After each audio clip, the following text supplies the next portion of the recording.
Obi-Wan, you listening? Eat your heart out, buddy. Let's get on topic.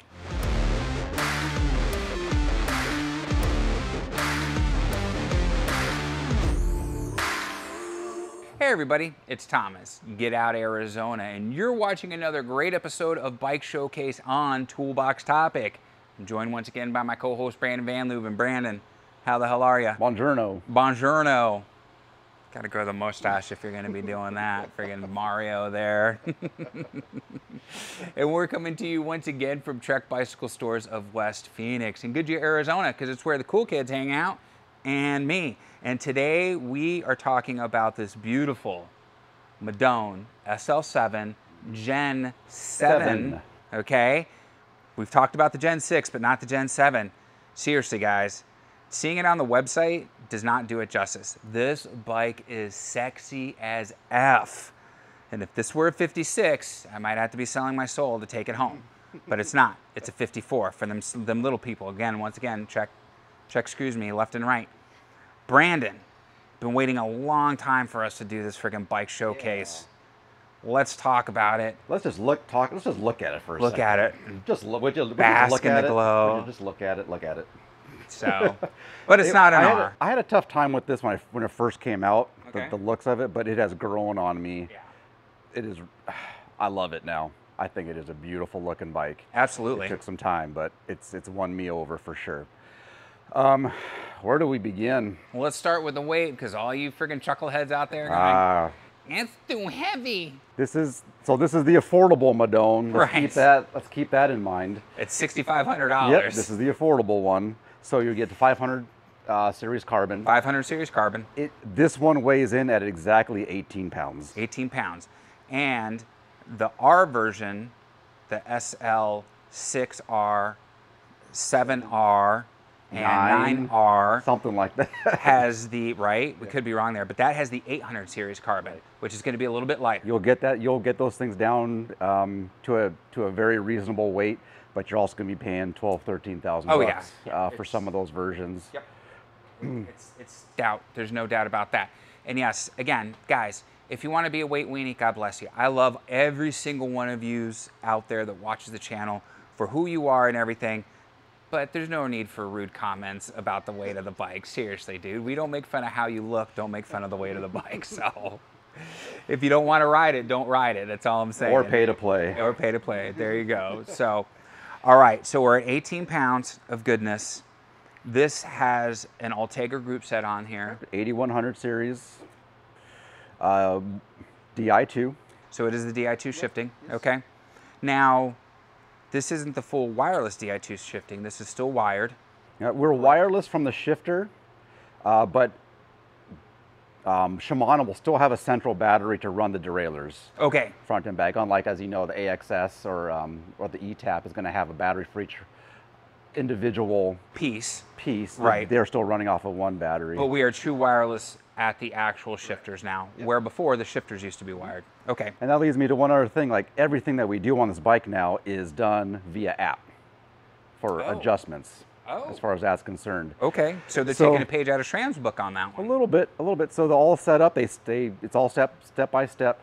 But for me, who's not someone super techie, I kind of struggle with that. Okay. So if you are that kind of person who, this is the way everything's going to go eventually. So we have to get used to it. Just be prepared that whatever you do is going to be probably done via the app. And there's a lot of customization that you can do. Well, maybe we should do a toolbox topic on using the app to adjust this. Maybe we can do that. Yeah, maybe if the bike's still in stock next week, we can maybe do that. Yeah, perhaps that would be pretty good. Just kind of show people how it works. I'll probably fumble through it a little bit, but that's all right. They will too. We'll learn together. So yeah. Just know this is a very highly advanced, technologically advanced bicycle that requires some technologically advanced people. Okay. So we normally work from front to back, and why don't we do that now so we don't miss anything? We've got disc brakes, and we're sticking with the Ultegra disc brakes and everything like that. What's the rim set on this? Obviously, it's carbon fiber, but what are we rolling out of the gate? These are beautiful wheels. That 51mm Aeolus wheels. I'm a huge fan of Bontrager wheels, especially the Aeolus I know you are. Pro and up from there. The RSLs, our triple X's are awesome as well. They got great warranties. They always, since their inception, they've always had great reviews as soon as they came out. Yeah. So I'm very pleased with the Yolas wheels. They're awesome. Okay, and we have through axle, obviously. Yep. Is it boosted? Through axle, front and back. It is not boosted. Still road okay. spacing. Well, I gotta ask. Yep. So now with the 500 series tubing we have on this one, was there anything special that they did in the manufacturing of this frame to improve on aerodynamics? Because this thing just looks fast. Right. Well, it looks like you're gonna glide through the friggin' group. Yep. So they say that this bike is faster than the old Madone, the Gen 6. And if that's true, that's ridiculous. Because I've owned 2 Gen 6 Madones, and for a guy like me, they are truly the sharpest knife in the toolbox. In the toolbox. Yeah. It's amazing. Would it be toolbox or toolbox topic? Or drawer? In the drawer, yeah. Whatever. Yeah. Okay. So you haven't had a chance to ride one of these yet? I have not ridden one. Okay. No, we just got this one built up yesterday, so she is brand spanking new. Nice. You know, and talking about the frame, there's 2 things about it. The glaring thing, obviously, is that hole that you see in the frame there. Yep, the ISO strut. This is to stash your heroin. Mm-hmm. This is an ISO strut. Or what the hell they call that thing again? I can't ever remember. I'll put a banner here. Anyways, I was gonna say it's not an ISO strut. What I'm so happy about is they got rid of the ISO decoupler. ISO speed decoupler is gone. And thank God. And that thing, I never had an issue with mine ever. But I love mine on my checkpoint. Yeah, they work, they're fine. Mm-hmm. By removing that, they did 2 things with this design that's all happening right back there. Mm-hmm. They made the bike more aerodynamic, and they also gave the same compliance as the ISO speed decoupler in the firmest setting. So it might be... Almost saved weight too. Almost 300 grams. Yep. Almost 3/4 of a pound yeah. off the frame. So that is huge. It's really good. We've made the frame simpler. We've taken weight off. They did a great job. And what seems to be the theory or logic behind this void right here is that they want to integrate the rider. Okay. Not just the frame in a wind tunnel, but what the rider does. Because obviously we're the biggest drawback to the bike. So as far as I can understand is we have high pressure that hits our body, high pressure and a lot of turbulence that happens in this part of the frame. Okay. This is supposed to supposedly create a low pressure area that will take that and kind of just shoot it out the back. Okay. Sounds like Groundhog Day. Yeah. We got a high pressure system that's going to push out that storm. So hopefully, you know, and in different tests, there's been different results on that. Well, you know, I think you're right, though, because I was reading another article when this came out, and it said that shaving your legs actually improves your aerodynamics. I'm joking, obviously. That's me. Well, and I mean, it's huge, and nobody else has that. I mean, right? It's fucking cool. Even at the end of the day, guys, it's just effing cool. Yeah, and I say at the end of the day too, if it made the frame lighter and you still have the compliance, because otherwise, without any compliance, this bike would ride so harsh. These tube shapes, it's a virtual camtail tube shape, so they are very rough if there was no compliance added in for the rider.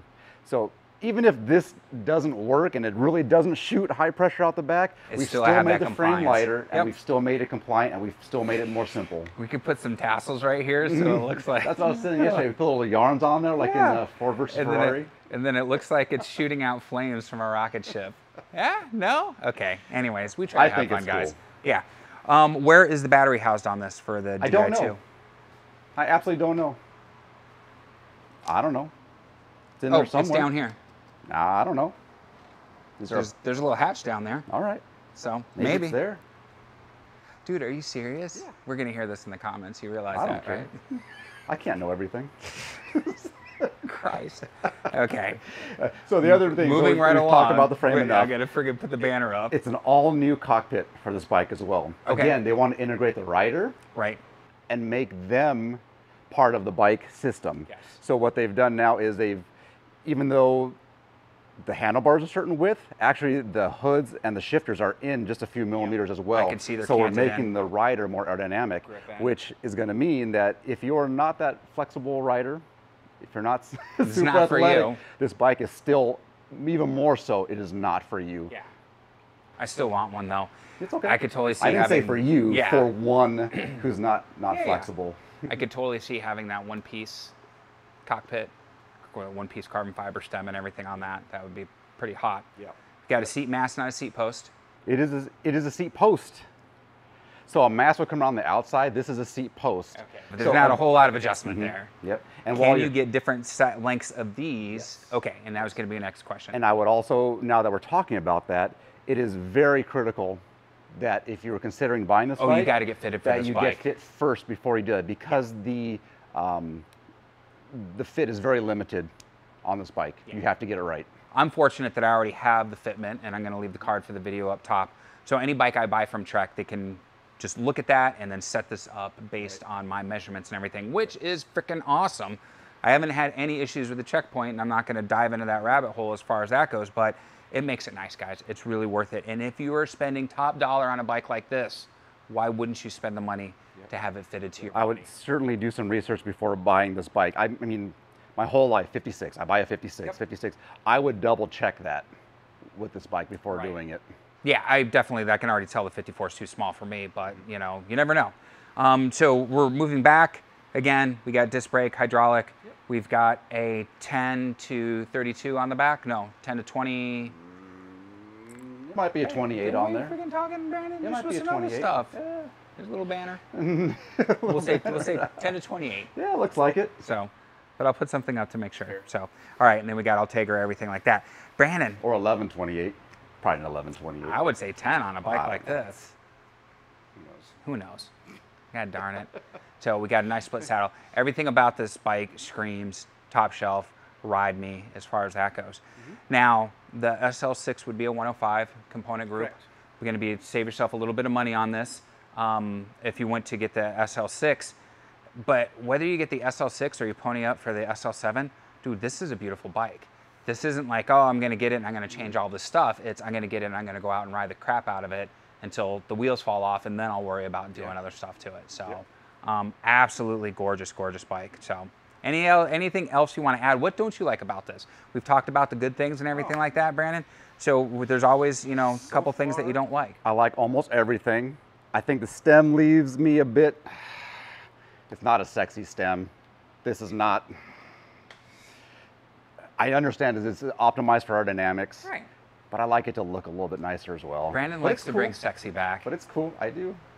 So he's a Timberlake fan. It's all right. Again, that might grow on me more as it comes, as I look at it more. But to me, right now, that's a little bit of an eyesore. But that's it. That's really? It for this So bike, it's all cosmetics. Yeah. Okay. The rest is pretty damn cool. All righty. Well, there you have it. Straight from the horse's mouth. He may not know everything, but he's opinionated. So, all right, my friend. Seriously, like, subscribe, bell notification icon. It helps out the video. It helps out the channel greatly. If you have any questions about this bike, you're free to comment down below, or you can follow the link to Trek Bicycle Stores West Phoenix that we have down below. Call Brandon up. Talk to one of his crew. They're great guys and gals here. They'll answer any questions. ISOFlow. It's called ISOFlow. ISOFlow. There you have it. Why people still watch this, I have no idea. Instagram, TikTok, Facebook, the devil's work of social media. But it's necessary to get the word out for Get Out Arizona. And if you want to come on a group ride or a group hike, that's where you're going to get that information. There's some other links down below that are affiliate links. If you make a qualifying purchase from one of those links, you won't be charged any extra, but we'll receive a small commission, which helps out with park passes, gas money, and coffee money, the other trifecta we love so much around here. Guys, this is a beautiful bike. If you're a road rider, I mean, you do have the Demana, you do have the Amondo, but this is kind of the pinnacle. This is the race bike of Trek road cycling. So, and I'm not gonna lie, one day one of these will be in my garage, Obi-Wan, and we'll see who's better, the Pinarello or my Trek. I'm throwing down the gauntlet, old man. Oh, seriously, yeah, I'm thinking, I know. So before I get really off the rails, what do we say? Be kind to yourself and others as I just talk crap to somebody. The amazing stewards of the trail. I know, the irony of it. Yeah. And we have to ask, what are you waiting for? Get Out Arizona. All right? Guys, I promise you we're not drunk. We'll see you on the next adventure. Take care, everybody. Brandon, we'll see you next week. Godspeed.